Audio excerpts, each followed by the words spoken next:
Great. Good afternoon, everyone. My name is Jim Parsons, and I am the Vice President for Research, Monitoring, Evaluation and Learning at the Vera Institute of Justice. Welcome to the relaunch of Vera's Research Speaker Series.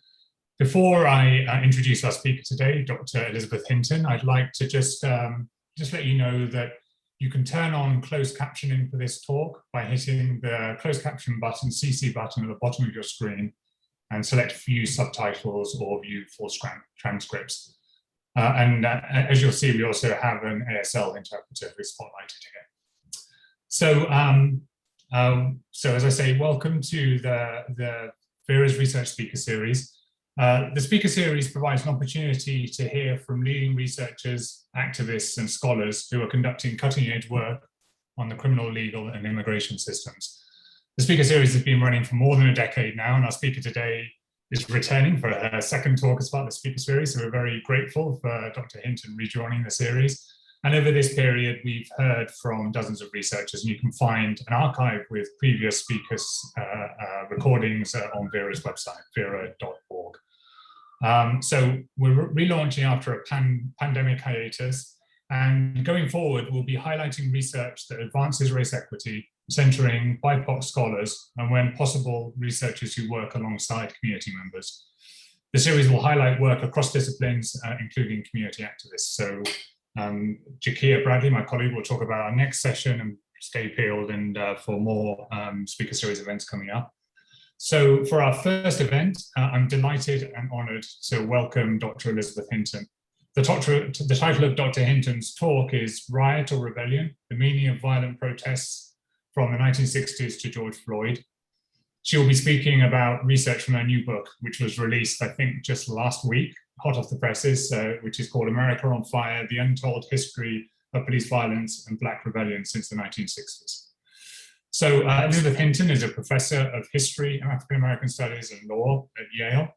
She is one of the nation's leading experts on policing and mass incarceration, and her past and current scholarship provides a deep grasp of the persistence of poverty, urban violence, and racial inequality in the US. In addition to her latest book, she's the author of From the War on Poverty to the War on Crime, The Making of Mass Incarceration in America. And she's a frequent commentator on issues related to crime control policy, law enforcement, and racism.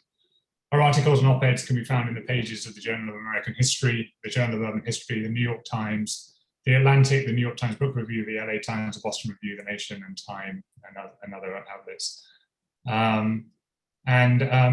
We're very proud to say that Dr. Hinton co-authored a Vera evidence brief in 2018 entitled An Unjust Burden, the Disparate Treatment of Black Americans in the Criminal Justice System.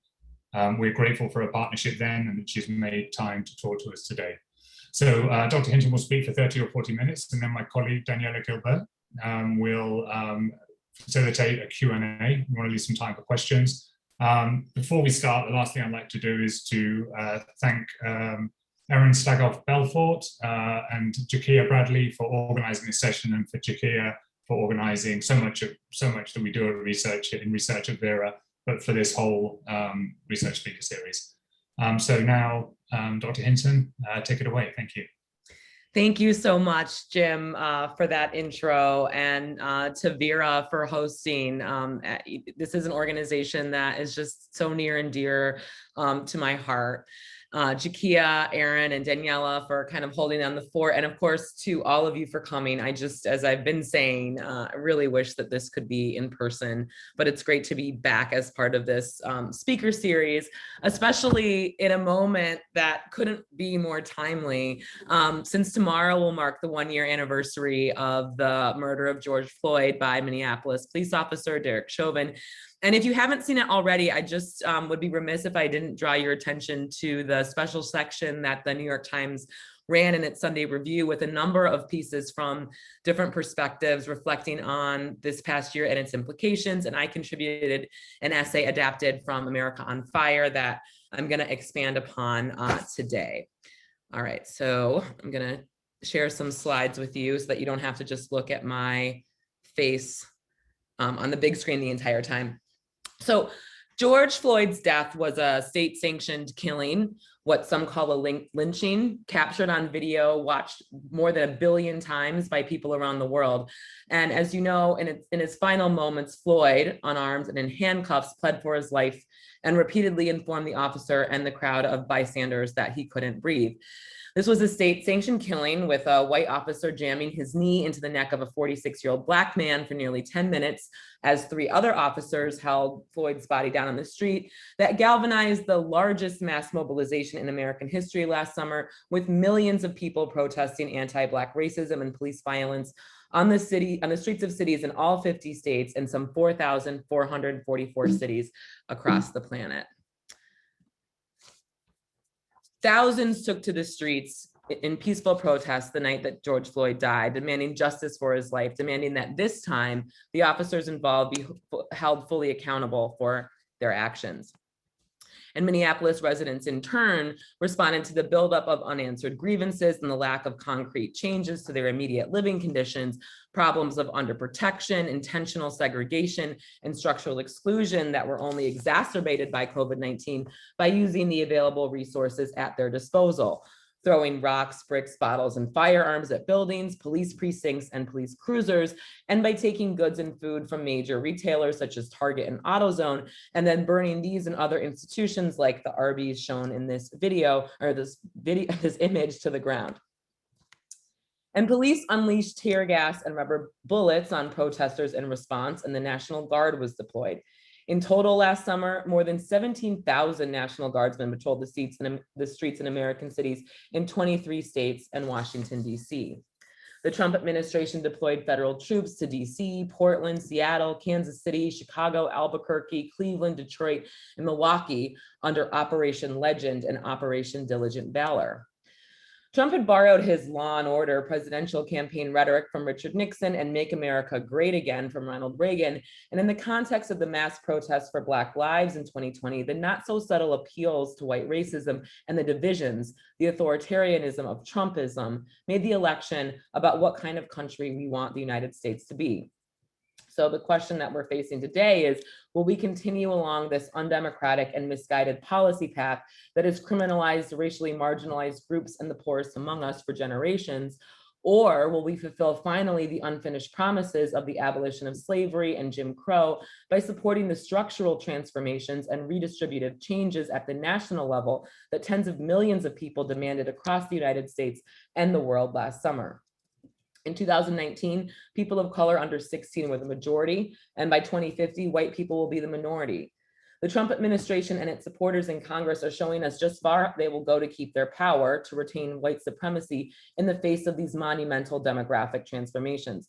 This is what the voter suppression campaigns in Georgia and some other 40 states are really about. And the resistance to the commission to investigate the January 6th attack is also about.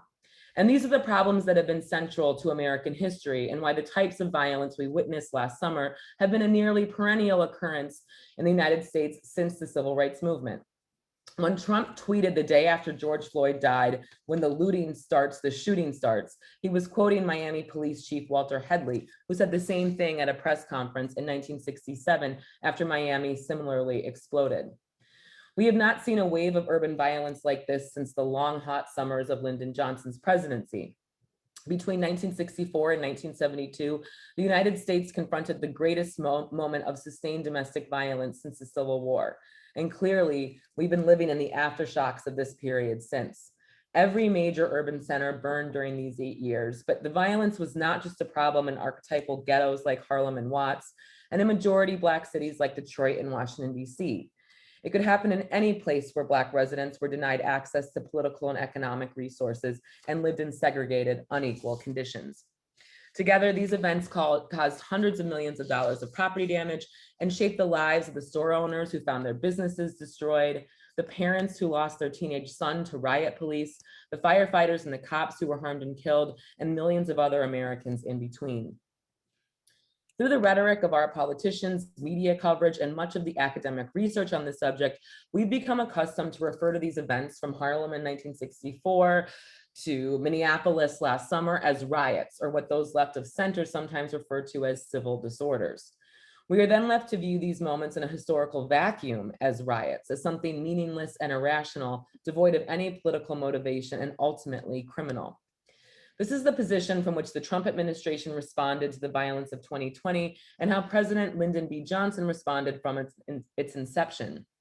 Johnson announced following the release of an FBI report on the violence that swept 8 cities during the summer of 1964, quote, "The riots, as well as other criminal and juvenile delinquency problems in our cities, are closely connected. Each riot began with a single incident and was aggravated by hoodlums and habitual lawbreakers." Johnson dismissed the possibility that these hoodlums shared many of the same grievances as civil rights protesters. 3 years later, Johnson would tell the nation during a televised address delivered in the middle of the unprecedented violence in Detroit in 1967, quote, "There is no American right to loot stores or to burn buildings or fire rifles from the rooftops. That is crime." Before this point, riots in the United States had been mostly perpetuated by white vigilante mobs who were hostile to integration and who took justice in their own hands, often with the support of local police. A riotous lynch mob as large as 5,000, many of whom came from out of town, descended on the Black community of Springfield, Illinois in August 1908, randomly destroying Black businesses, driving Black families from their homes, and executing 2 Black men. Mobs in East St. Louis in 1917 made Black wartime factory workers and their families choose between being burned alive or shot to death, among other acts of terrorism, in one of the bloodiest riots of the 20th century. This white supremacist violence only escalated as Black migrants continued to flee the terror of the segregationist South in greater numbers after World War I, searching for better opportunities and safety from the white mob. 25 cities erupted during the Red Summer of 1919, when white and Black residents fought and killed each other on the streets of Chicago and Washington, D.C. In the rural community of Phillips County, Arkansas, where Black tenant sharecroppers were attempting to unionize, white emergency posses killed at least 200 Black people. Another 200 would be killed in Tulsa, Oklahoma 2 years later in what is known as the Greenwood Massacre, which the 100-year anniversary is coming up in just a few weeks. Carried out by 2,000 white men who were deputized to commit various atrocities against Black residents with the full backing of the county government. And race riots, as they were called, spiked in major cities during World War II. White supremacist violence continues to pervade American society. Indeed, it fully revealed itself on January 6th, although in the post-war period, local police came to assume many of the previous functions of the anti-Black punitive tradition that keeps racial hierarchies in place. When white people no longer appeared to be the driving force behind rioting in the nation's cities, and Black collective violence against exploitative and exclusionary institutions surfaced, rioting became associated with criminality and grounded the intensifying clamor for law and order. As President Johnson and others saw it, rioting and crime were 2 strains of the same disease in Black communities that could only be cured by more police. The McCone Commission determined in its report on the Watts Uprising in Los Angeles in August 1965, quote, "These riots were each a symptom of the sickness in the center of our cities." The commission identified the causes of this sickness, not as systemic racism, but disintegrating Black families who set in motion a, quote, "spiral of failure for their children, leading them to a life of crime and welfare dependency." It was the so-called riffraff of the ghetto who fueled the violence, so the theory went. The criminals, the young, the unskilled, and the jobless. They rioted, they burned and looted, seeking momentary thrills to break their tedious lives. Such pathological understandings, never a frame through which authorities considered acts of white terrorism, reinforced the general sense of disorder in urban centers and justified lawmakers' decision to enlist the police to manage that disorder. A proper account of the violence in the post-civil rights era depends on our ability to interpret it not as a wave of criminality, but as a period of sustained insurgency. The violence emerged in response to a moment of tangibly felt racism, a single incident, as Johnson said, most often touched off by a police encounter. But the tens of thousands of Black Americans who participated in this collective violence were rebelling against past harms, past wrongs, and the systems that preserved unequal conditions over generations. Unlike the Black Panthers, the Black Liberation Army, and the Weathermen, and other revolutionary groups active during these years, these instinctive community-based rebellions sought concessions from authorities in the areas of employment, housing, education, and law enforcement, and a reordering of the status quo so that Black people would no longer be treated as second-class citizens in their city and in the country. The violence served as a message to the nation that civil rights reform, an unprecedented war on poverty, and nonviolent direct action tactics were inadequate to solve the problem of racial inequality. Something else was needed. Johnson himself recognized in the same July 1967 speech on Detroit, where he linked rioting with crime and disentangled it from civil rights protests, that, quote, the only genuine long-range solution for what has happened lies in an attack mounted at every level upon the conditions that breed despair and violence. The president's rhetoric indicated that he favored social programs, but in practice, he increasingly looked to law enforcement as a short-term solution to manage the manifestations of these conditions as they appeared through rioting and crime. Other liberals joined Johnson in this shift through the second half of the 1960s as the rebellions increased in intensity alongside the rollout of civil rights legislation and new job training, remedial education, and community action programs, wondering if perhaps the social welfare intervention had gone too far.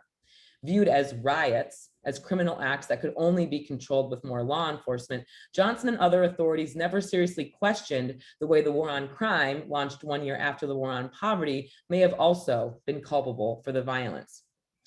Instead, they embraced the expansion of American law enforcement as the best strategy moving forward to handle race relations. The decision to respond to the rebellions with police force was not a foregone conclusion, though. Johnson's own advisory commission on civil disorders, known popularly as the Kerner Commission, offered a promising but unpursued alternative to the escalation of policing and incarceration.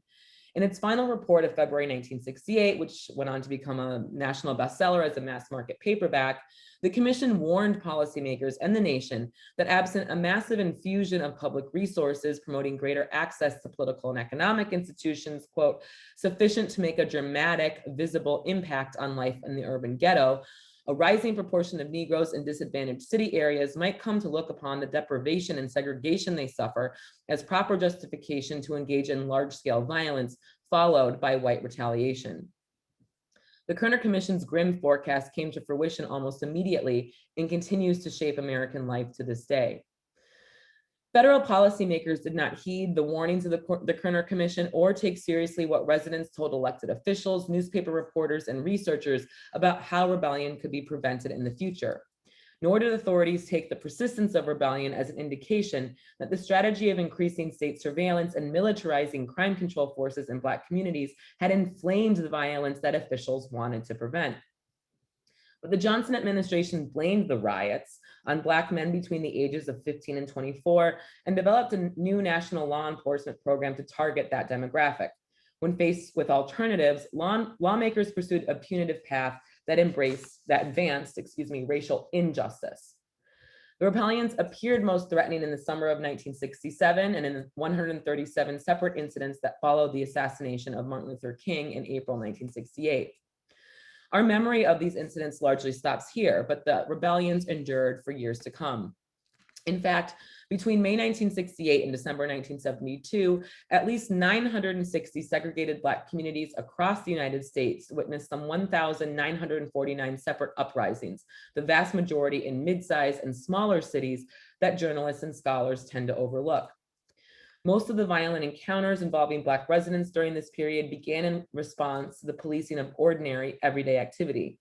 Through these 4 years, nearly 40,000 people were arrested, more than 10,000 were injured, and at least 220 people died. Even less recognized in this wave of Black rebellion are the Latinx Americans who similarly took up violence in an effort to secure equal rights, improve unequal conditions, and challenge the emerging crime control apparatus. At least 200 rebellions were carried out by Latinx residents after King's murder, the majority of them in Puerto Rican communities in the Northeast that similarly suffered from increasing levels of police brutality and shared conditions of mass unemployment, degraded housing, and unequal access to educational resources. Along with Black rebellions, these events in Albuquerque, as shown in this slide and elsewhere, should be recognized as part of a much larger political impulse arising from shared grievances among people of color and drawing our attention to the inherent discrimination within American law enforcement and the criminal legal system. This rock throwing, fire setting, and window breaking that emerged in more than 1,000 Black and Brown communities during this largely forgotten window emerged after President Lyndon Johnson signed the Omnibus Crime Control and Safe Streets Act of 1968 into law. Johnson had called the war on crime in March 1965, 1 week after he sent the Voting Rights Act to Congress, beginning an unprecedented federal investment into local law enforcement that was prompted in large part by the continued problem of Black rebellion. As Americans fought the Vietnam War, federal policymakers ramped up police operations on the home front to battle political radicalism and rebellion, creating a pipeline to deliver Army surplus weapons and technologies to law enforcement. City officials took advantage of the freshly available federal resources to control Black neighborhoods. In between the launch of the crime war and the enactment of the Safe Streets Act, the federal government spent $20.6 million funding 359 programs that modernized police departments with riot control training and military-grade weapons like AR-15s and M4 carbines, steel helmets, 3-foot batons, masks, armored vehicles, two-way radios, tear gas, as shown in this photo, this newspaper clipping, and a handful of low-cost police community relations initiatives thrown in for good measure. The Los Angeles Police Department, still recovering from the Watts Rebellion in 1965, received the second largest grant and a helicopter in 1967.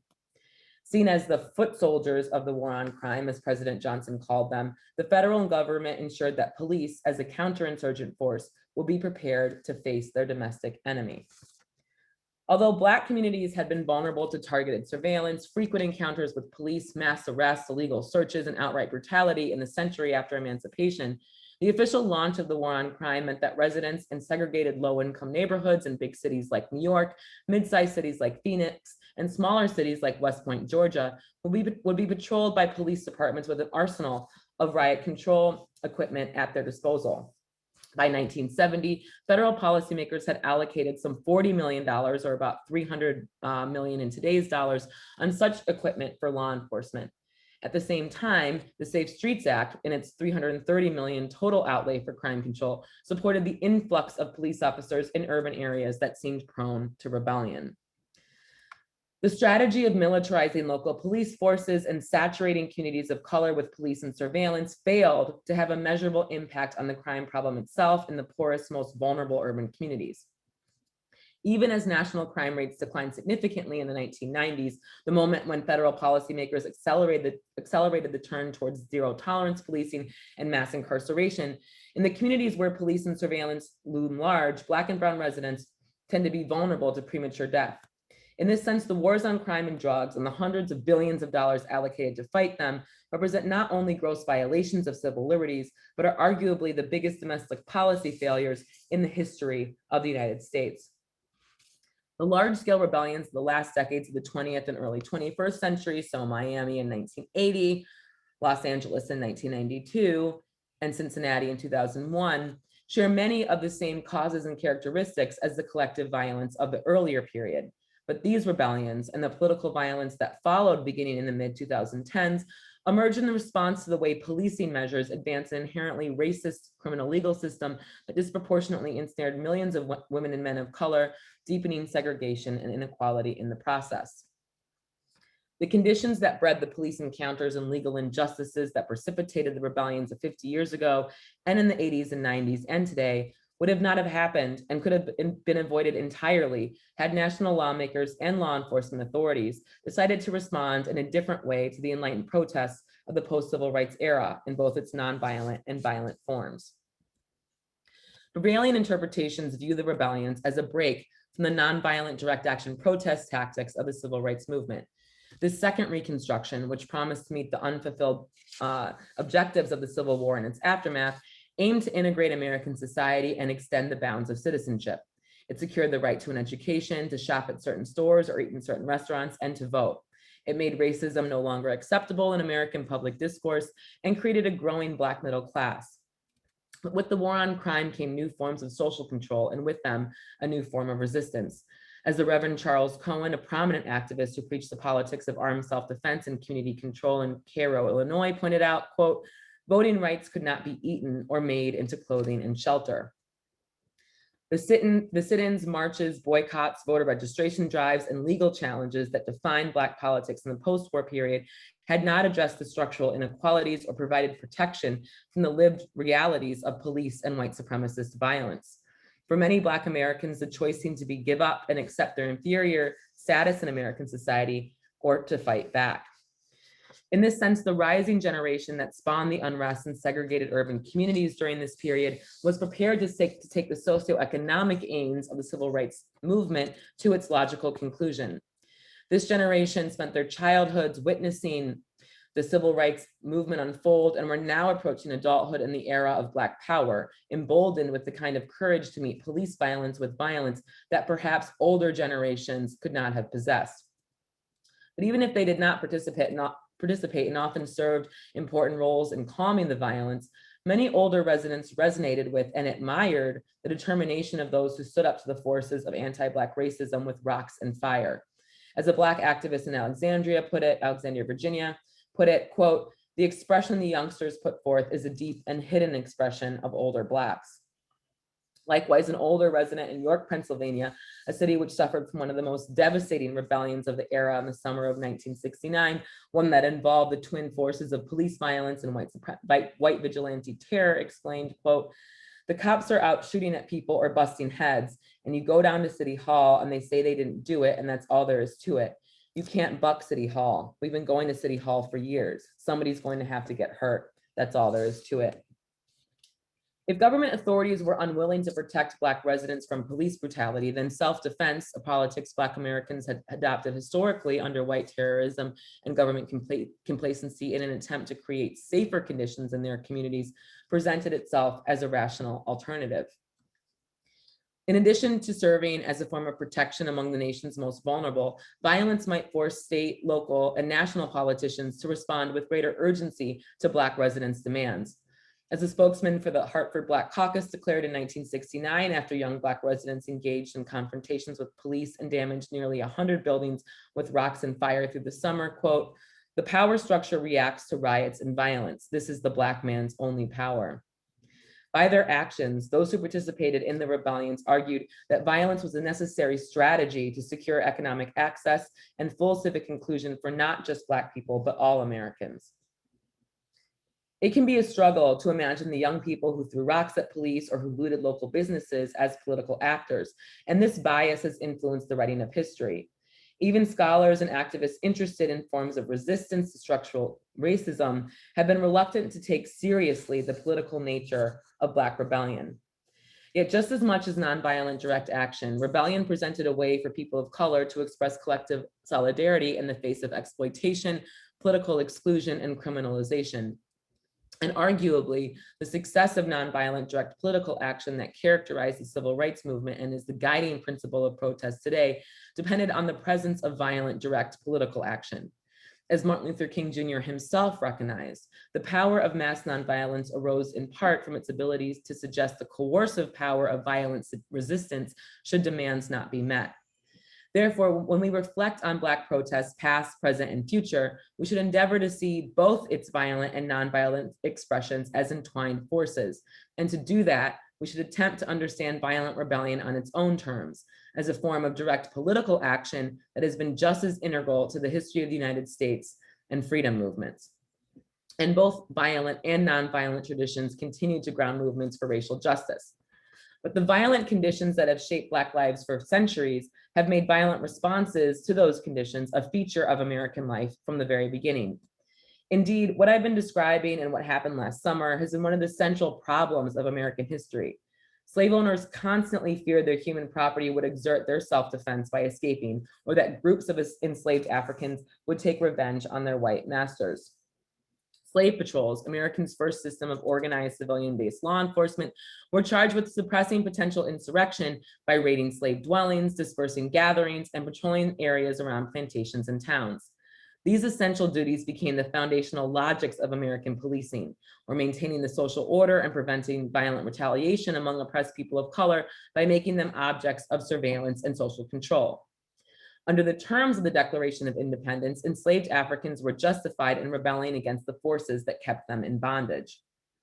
The contradiction between the American founding values of liberty and equality and the governing principles of racism and exploitation sustained the conditions that bred rebellion in the early republic and in contemporary America. Thomas Jefferson, author of the Declaration of Independence and the owner of more than 600 slaves in his lifetime, embodied this contradiction better than any other. As he wrote of rebellion in 1780, 81's Notes in the State of Virginia, and I'm just going to read the last lines, the most famous ones. Indeed, I tremble for my country when I reflect that God is just, that his justice cannot sleep forever, that considering numbers, nature, and natural means only, a revolution of the wheel of fortune, an exchange of situation is among possible events. Jefferson went on to observe in this off-cited passage that the exchange of situation was on the horizon, that slaves were, quote, rising from the dust, and he hoped that their total emancipation would be realized, quote, with the consent of the masters rather than by their extirpation. Eventually, Jefferson knew the violence of racial oppression would come back to haunt the nation that was built upon that repression, and he hoped that when it did, the ruling elite would fix the contradictions that had cursed America from the beginning. To ignore them would bring peril in the future. Jefferson cast Black rebellion as a self-fulfilling prophecy that he and other founders had set in motion, a menace that would remain as long as racial hierarchies were preserved and state violence mobilized to preserve them. Paraphrasing Jefferson some 180 years later, Lyndon Johnson remarked the rebellions that followed the assassination of Martin Luther King Jr., quote, "What did you expect? I don't know why we're so surprised. When you put your foot on a man's neck and hold him down for 300 years and then you let him up, what's he going to do? He's going to knock your block off." Despite their awareness of and even sympathy for the causes of rebellion, neither Jefferson nor Johnson, limited by their own racism, were willing to lead the nation in righting the wrongs of history. They left it to future generations, and by doing so, ensured that inequality and violence would continue to tarnish American life. Had policymakers and officials at all levels of government taken the rebellions as an opportunity to seriously listen to residents' demands and reconsider the purpose and function of police, the negative consequences of the punitive approach to urban problems might have been avoided entirely. The most important lesson from the rebellions, that police violence precipitates community violence, escaped policymakers and the scholars they consulted. Instead, led by the national government, authorities allocated billions of taxpayer dollars into the wars on crime and drugs and gangs and mass incarceration that only seemed to make the problem worse on all sides. Rather than contend with underlying causes, officials further criminalized entire communities where unrest materialized for the remainder of the 20th century and still today. Taken together, the history of this violence demonstrates that patrolling low-income neighborhoods with outside forces does not effectively control crime. In fact, it establishes a dynamic where residents and officers view each other as the enemy, rendering both sides less safe. Officials overlooked the fact that young people were and continue to be much more likely to suffer harm or death with police lingering in their community, either by each other or by an officer whose job is to ostensibly protect them. Michael Brown, who was fatally shot by Ferguson police 8 days after he graduated high school, is such a legacy of this following path, sustained over 5 decades. And Brown's death in 2014 sparked a renewal of violent political rebellion the United States had not confronted since the long, hot summers of Johnson's presidency. Back then, residents demanded policies to address state-sanctioned violence, mass unemployment, deplorable public schools, and inhumane housing conditions. Policymakers and officials gave them police surveillance and prisons instead, turning mass criminalization into the engine of racial inequality in the aftermath of Jim Crow. In doing so, authorities left the central contradiction of American society unresolved and recast its most racist and repressive elements in a new guise. It remains to be seen whether this criminalization, this mass supervision and imprisonment will poison American society even further. We as a nation still fail to reckon with the wisdom Martin Luther King Jr. prophetically offered toward the end of his life, one that recalls Thomas Jefferson's own warnings that only, quote, "social justice and progress are the absolute guarantors of riot prevention. There is no other answer. Constructive social change will bring certain tranquility. Evasions will merely encourage turmoil." More than a half a century after King's insights, more than 200 years after Jefferson's, it is clear that America will continue to catch the fires of rebellion until the structures of racial inequality are finally dismantled and police are no longer empowered by authorities to manage the material conditions or consequences of the conditions that are beyond their control. Thank you.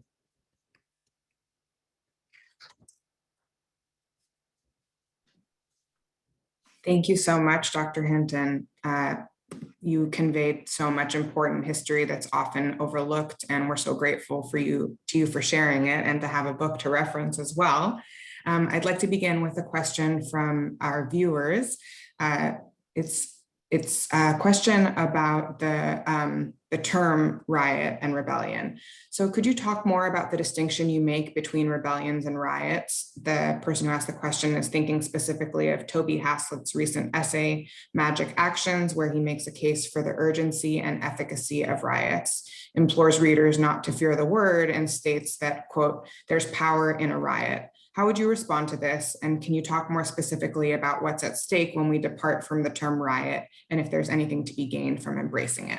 Yeah, so I think a lot of it just has to do with the ways in which we're understanding what these incidents of political violence are about, and if we're recognizing that they're rooted in socioeconomic conditions and that they're not pathological and criminal. And the term riot itself, the way that it's been used historically, does convey, I mean, from Johnson onwards, Johnson in 64 says this has nothing to do, Harlem has nothing to do with riots. It's criminal, it's juvenile delinquency, and that's it. That term continues to label these political actions as criminal, and therefore lends us down this path where police are the only solution, which of course is the precipitating cause of the problem in the first place. So I'm interested in how we can begin to recognize the larger structural forces that make people feel as though they have no other recourse but to take to political violence. And I think that given the weight of the term riot and the way that it's been used historically and what it evokes, I'm wary of using it. But I think, the Haslett essay, I also read that. I thought many aspects of it were really fantastic. And we need to begin to take, I think both of us are in agreement that we need to begin to take this form of protest seriously as a form of protest and not as a criminal act. If we're serious about getting to root causes, and if we're serious about preventing further violence in the future. Thank you. And, you point out the policy failure of the last decades, and I'm curious if in your research, there's been any critical attention to the failures of policy, and if you've come across any critical analysis around the inefficacy of the approaches that have been taken. Well, I think, that's part of what the defund and abolish movement is about. I think that we know that police reforms haven't gone far enough. And even what's on the table right now in the George Floyd Justice Act is not going to fundamentally resolve the dynamics and the conditions that lead to the over-policing, the over-under problem, and that all too often result in police killings. For instance, banning the use of chokeholds is not going to effectively stop police brutality. We know this. The LAPD officers who brutally beat Rodney King, hitting him some 40 times with their batons and with their fists and kicking him with their feet, said, well, we couldn't use chokeholds. Chokeholds have been banned. The LAPD had been banned from using chokeholds, and we could have used a chokehold. We wouldn't have beat him. Different force is force, no matter, there's not like a better kind of force, right? We also know that the most embraced strategies, again, more training for police, body cams don't stop police killings. And as we just saw with Andrew Brown Jr., they're very often not actually released to the public. So they're not preventing what their supporters are touting that they do. We know, based on that, I write in my book a lot about Cincinnati and the pattern of practice investigation there that happened after the 2001 rebellion. We know that we have to move beyond these kind of reforms, and we have to look beyond the police to go back to some of the structural transformations and the investments that the Kerner Commission had recommended that weren't pursued, more than a half century ago. Instead of investing in police, we need to invest in job creation programs. We need to invest in education. We need an overhaul of our housing. We need greater access to healthcare. We need to support a massive investment of resources into the communities in the United States that need them most in order to foster full political and economic inclusion among everyone who lives in this country. Thank you. And related to the George Floyd Justice and Policing Act that you just brought up, we have a question. If the George Floyd Justice and Policing Act is the best that Congress can present after last year's protests, what do you think the path forward is for people who want to shrink policing in the US? Yeah, I mean, so it's very clear that this is going to be a long-term struggle, and that it involves education, it involves changing hearts and minds, it involves maintaining that struggle, continuing to organize in our communities, and continuing to keep the pressure on our elected officials. I hope that that we continue to see protests in the streets this summer to keep these conversations going and to keep the pressure on. To say, and I think most of us, I think the majority of Americans really want a different set of investments. I think that we know that you know, mass incarceration and the embrace of policing has caused an enormous fiscal drain. There are many cost-effective alternatives, of which the Vera Institute of Justice has done a phenomenal job in highlighting. We need to reimagine public safety and invest in communities and in community groups that are cheaper and that do it a lot better than outside police officers. But, you know, given the continued resistance, especially among conservatives, this is going to be a long fight. It's going to be a long struggle, but history has shown us that, you know, we engage in those struggles and we can realize the changes that we want to see. I think it's very clear that we're at a real crossroads now. And I also take, you know, I take inspiration from the younger generations, the, you know, Generation Z, who really sustained and organized many of the protests last summer, my students. I think that, you know, living through kind of coming of age through the Trump administration, COVID, and witnessing these racial justice protests, I think they're ready and they're supportive of a different kind of government and a different approach to governance, because, you know, one thing that we've seen, this post-civil rights mass incarceration society that's emerged has eroded our democracy and has not improved conditions for any of us, and particularly the most vulnerable and people of color. Right, and drawing that parallel between Gen Z, as you are, and what you described, you know, the generation that was growing up during the civil rights movement and saw the promise of that unfulfilled. Right. And, you know, you also brought up changing hearts and minds and changing the narrative and educating people around the inefficacy of current investments.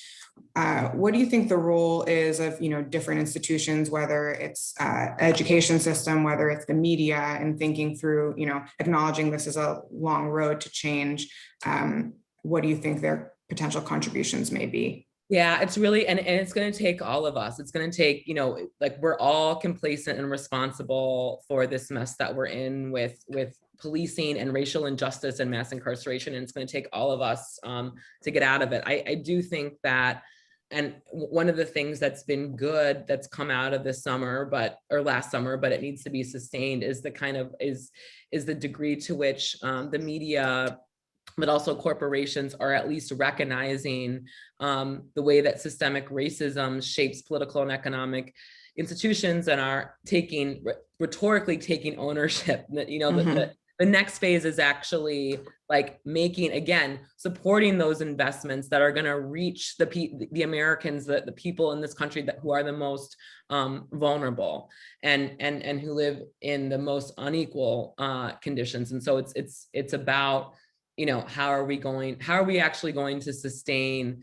the massive redistribution, frankly, that it's going to take in order for us to have a more equitable distribution of resources in this society. And that takes all of us. I mean, for me as an educator, one of the things that I'm really committed to doing is expanding educational opportunities for people in prison and formerly incarcerated people. I mean, as we know, even more than race, education level is the kind of most critical predictor of future incarceration. And so, you know, we have an opportunity to educate people who have been systematically denied education and are currently being warehoused in the nation's prisons. And I think that educators, and particularly at the secondary level, and particularly who are attached to well-resourced elite institutions as I am, have a responsibility to try to expand educational opportunities as much as possible, and to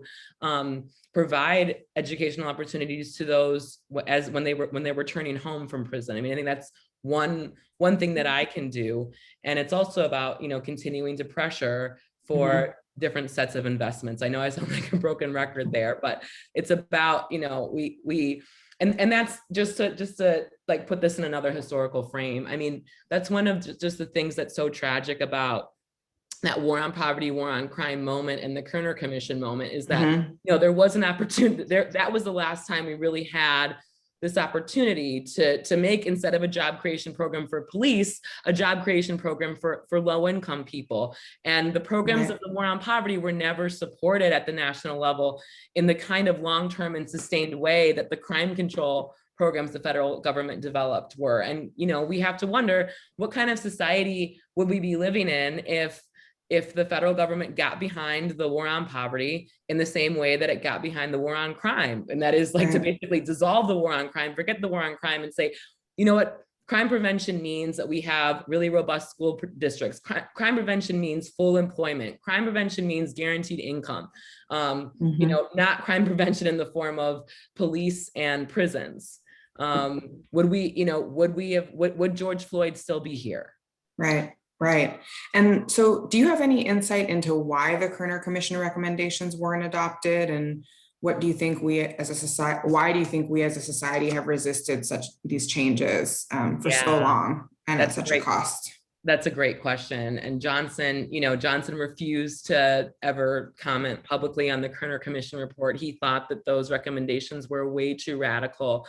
The only recommendations of the Kerner Commission that were taken up were the recommendations that had been put forth by Johnson's Crime Commission, which was another task force that had several years to help the Johnson administration. It was convened in 1965 and released its report in 67 to help the Johnson administration lay the groundwork for the Safe Streets Act, that blueprint for the modernization of American law enforcement, and the kind of aspects of the policing programs that the Kerner Commission embraced. That is, supporting the increase in the size of urban police forces, and various other measures were taken up. But the Kerner Commission's emphasis on police community relations, some of the Kerner Commission's recommendations, one that we're now hearing again and again today is, that you don't always have to have a uniformed officer respond to what might be better handled by, a social worker or a mental health worker or a teen counselor. We're beginning to hear these different kind of approaches rather than a uniformed officer with a gun. That was kind of blown out the window. But I think fundamentally, Johnson, so even though we remember Johnson as kind of in many ways, the kind of last great liberal president and this civil rights champion and the originator, he's much more remembered for the war on poverty programs, at least in the popular imagination, than the war on crime programs that are actually much more where we feel his legacy in the everyday. Johnson's vision for domestic policy was severely limited by his own racism. And I think, again, this goes back to the hearts and minds question.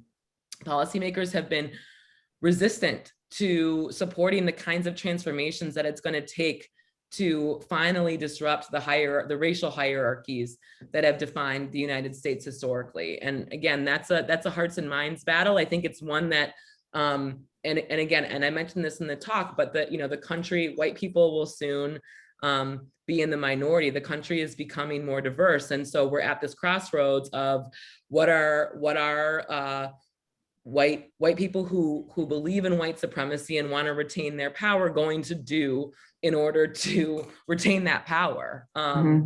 It's now coming to a halt. Consistently this question of like how we're going to deal with racial discrimination and inherent racism in this country has kind of been put off. And now I think, and this is what last summer is about, this is what, again, those struggles over access to the vote are about. How are we going to respond to these monumental changes and what the majority of Americans really want? Are we going to just kind of embrace the undemocratic principles that have also structured social relations in the United States historically. Right.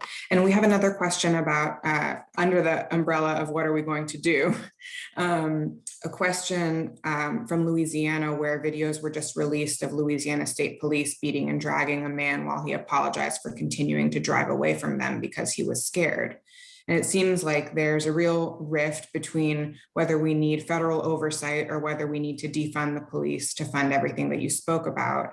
Curious, based on your research, whether what you think a strategy should be for organizations that focus on research or advocacy like Vera, and not necessarily base building or organizing groups that focus on rebellion or protest? Yeah, so that's a really important question. And I guess the answer is both, but the problem is that the federal oversight, the pattern or practice investigations, very often the changes don't, again, like fundamentally change the policing culture that is necessary in order to prevent aggressive and exhaustive enforcement, discriminatory policing practice, and of course, police killings. The pattern and practice investigations have proven to be very limited, even though they end up costing local police, $500 million, upwards of $500 million in many cases. And yet, it currently exists as kind of the only recourse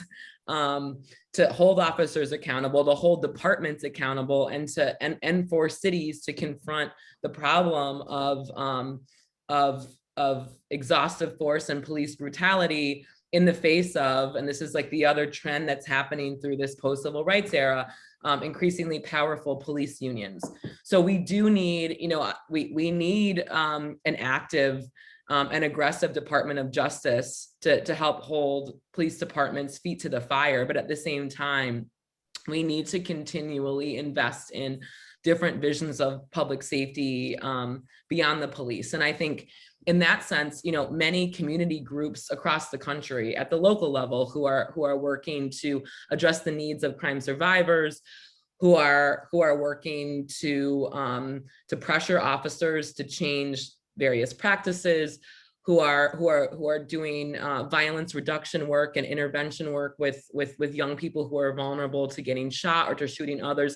This is where I think some of the most promising models for crime prevention exist. And what I'd really like to see is both a kind of turn in public funds and in nonprofit funds to supporting these local organizations at scale. And again, sorry, I got to go back to the 1960s, but there's a precedent for this, and that is really only in the first year of the war on poverty. So from 64 to 65, the Johnson administration and Congress developed this principle called maximum feasible participation in community action, whereby the federal government, without oversight from local officials, was literally just giving grants to autonomous grassroots organizations directly. The idea was that those closest, and we hear this a lot, right, today in the criminal legal reform space, but those closest to the problem are closest to the solution, that poor people better know how to address the needs of their community than outsiders. And so the federal government was granting organizations millions of dollars in grants to address the problem of poverty. And that's a really important precedent in national policy that we need to come back to now. We need, again, the federal government should be supporting these really, really promising and exciting efforts on the grassroots level to foster public safety that don't involve police. I mean, when communities are talking about safety, they're not saying we need more police. They're saying we need better policing. They're saying that we need different sets of investments to actually deal with the root causes of the problem, of problems of crime and violence. And I think, those local community-based organizations are going to be key to getting out of this, but they need help and they need support from the national government. And that's the role that the national government can play, is funding these initiatives at scale. We know that the federal government, when it wants to do something, when it wants to put forth a policy agenda, as it did with crime control, can mobilize support and resources to do so. And now it's going to take the federal government mobilizing the resources and building the support among officials at the state and local level in the other direction to undo the massive problems created by the punitive policy path that's been embraced for far too long. Right. And one thing that you mentioned earlier around rebellions being looked at as sort of isolated incidents or in a vacuum or affecting a particular community, but not others, acknowledging that this really is a problem of national scale. Are there any lessons from particular places or any regional differences around potential solutions or differences in how local governments may have responded to rebellions that show promise?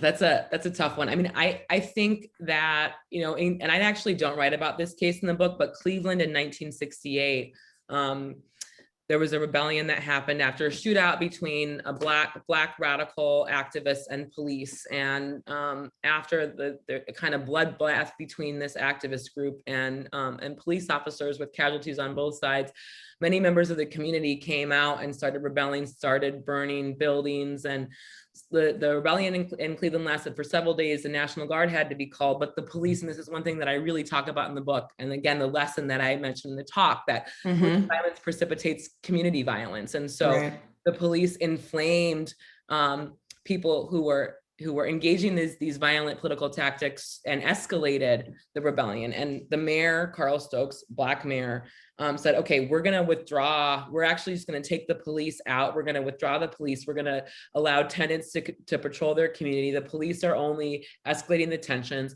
And when Carl Stokes took the police and the National Guard out, the rebellion came to an end. So I think this is a really powerful example of the ways in which communities need to be responsible for keeping their own communities safe, and police tend to incite violence even when their purpose is to prevent it. Thank you. That's a really illustrative example and connects to what may be the last question that we can take, which is around maintaining public attention and momentum around this, and whether there are any historical examples of how to capitalize on public attention to drive change in light of the news cycle and the idea that people have a limited attention span, but how this is going to require presumably a long-term investment and focus. I think that in many ways, social media has gone a long way in terms of drawing our awareness to what's going on, like what was just mentioned, the tragedy that happened in Louisiana and other examples of police violence and police killing, which of course, are the kind of exceptional incidents that come out of cultures of aggressive and exhausted patrol in low-income communities of color. And so I think, we learned from our forebears in the civil rights movement. This is going to take patience to a certain extent. It's going to take sustained organization. It's going to take political education, and it's going to take us continuing to take to the streets to draw attention to these issues. It's going to continue to protest the laws, the policies, the lack of accountability, the injustices that we continue to see, and continue to have conversations like this. I think, this is the work that Vera is doing is really important to help spread awareness. In many ways, the Institute is tackling head on the most kind of pressing social issues of our time, and building a movement around its research and its campaigns and the programs that it funds. So, that's an important role. I think scholars have an important role to bring knowledge to people, and then all of us have to get out there again and keep the pressure on. We know historically, things don't change out of the goodness of elected officials' hearts. It's about the people forcing the change, and it's up to us to force it. Thank you so much. Well, really, really appreciated your talk and all of these thought-provoking answers, and really appreciated how you're able to highlight elements of the talk as well. And we're also excited to read your book. Thank you so much for joining us. I'll pass it over to Jakia. Yes, thank you so much, Dr. Hinton. I'm sure if we were in person, we'd all be clapping. Some people would want to hug you. Your work is amazing. So thank you for that. And I know we're coming up to 3 o'clock. So the last note I just want to put out there is that, again, the research speaker series is back. Dr. Hinton was our first speaker, and our next event is going to be on July 6th. Same time, starting at 2 p.m. Eastern, different Zoom link, and I'm going to put the RSVP link in the chat. We're going to have Dr. Amanda Agan, Jennifer Doliak, and Dr. Anna Harvey come and talk about the recent paper, Misdemeanor Prosecution. And like Jim kind of hinted at before the talk, we're going team by team at Vera to ask them who they want to have talk. So the policing team really wanted Dr. Hinton, Reshaping Prosecution really wanted the 3 scholars I just mentioned. So if we haven't gotten to your team, we will soon. And thank you so much again, Dr. Hinton, and thank you everyone who asked questions. And hopefully we'll see you at the next event. Thank you. Thank you so much. It's really a pleasure. Yes.